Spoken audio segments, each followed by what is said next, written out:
po sa inyo, Direktorino. Magandang umaga, Sir Alvin, sa inyong programa sa ating mga kababayan po. Opo, bakit ganun, Direktor? May nagrereklamo din po ba sa inyo dyan? Kasi palagi pag nakikita ko sa social media, ang sabi ko sa kanila, ireklamo ninyo sa eGov app o di kaya sa Department of Energy. May ganyan ho bang nakakaabot na reklamo sa inyo na hindi daw buo ang ipinatutupad na rollback ng mga oil companies?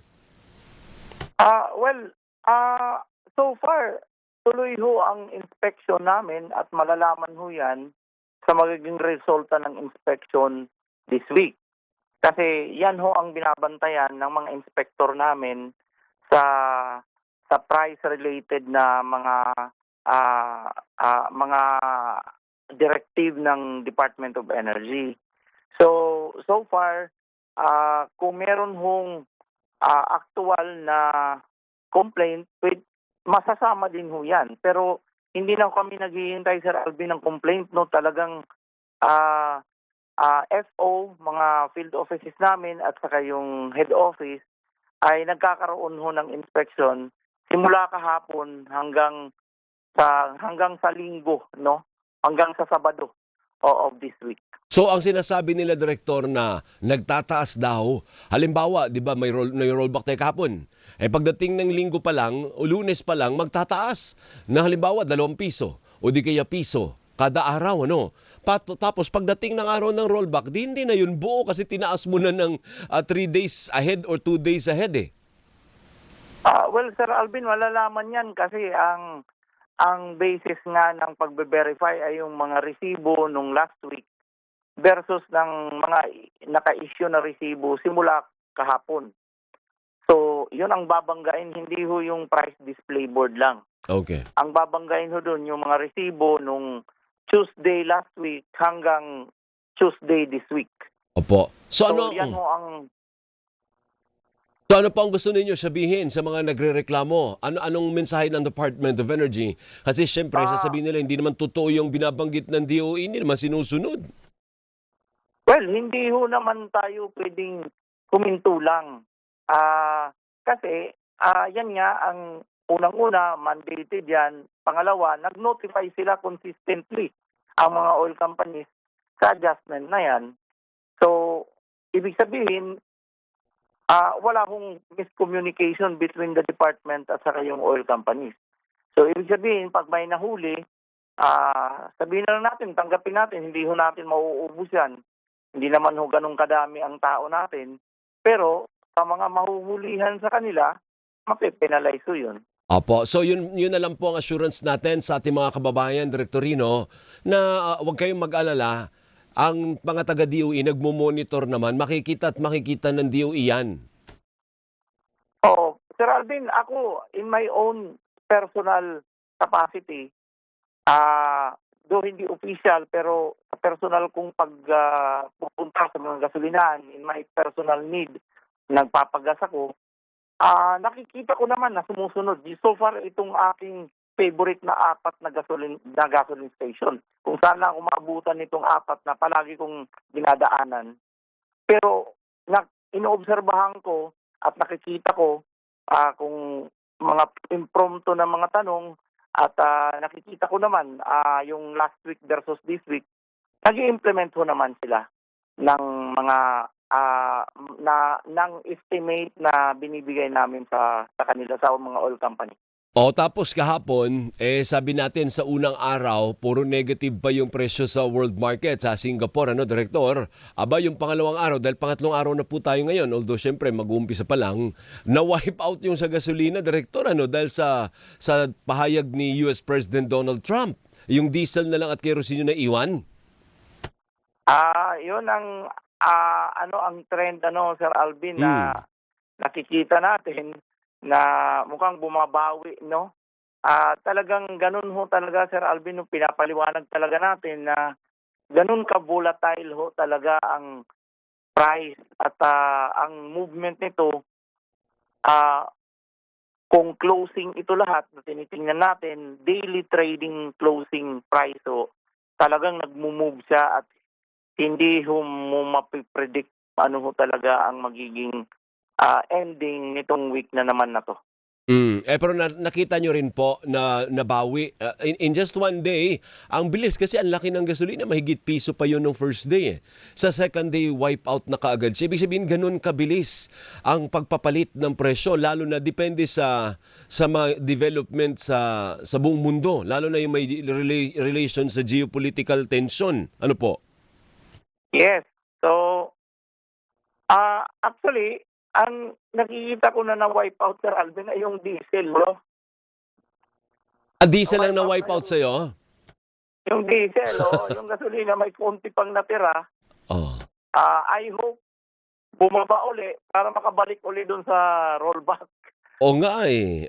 Baliktad naman tayo. Ako naman, ang may naiwan naman, diesel. Pero actually, parehong maliit. Yung gasolina, halos wala na talaga sa akin. Zero na.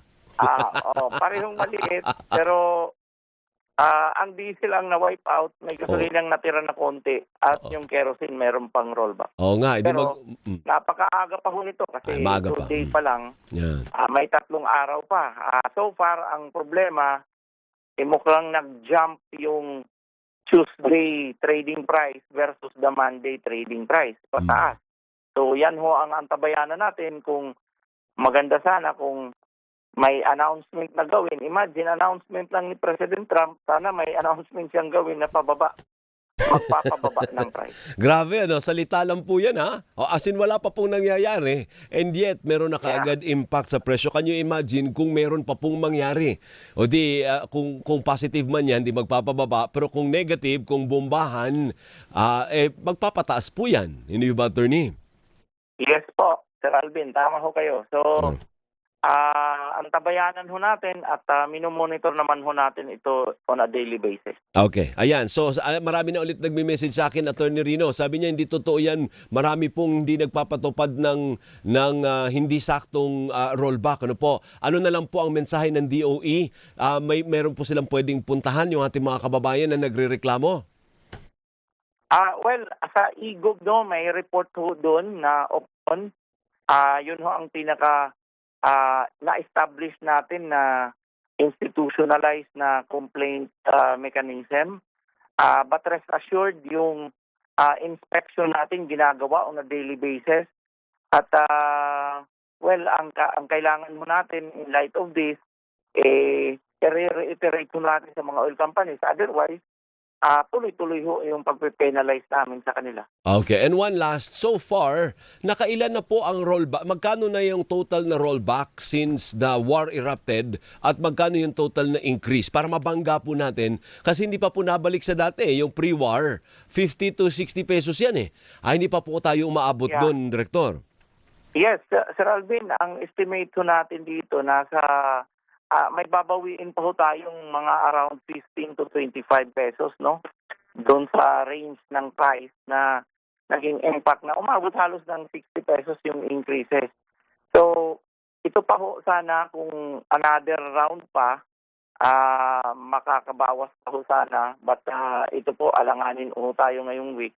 Antabayanan lang ho natin. But meron na, napababa na ho ito into 15 to 25 pesos ang range. Pero meron pa hong babawiin kasi ito po'y increase pa. Elevated pa, no?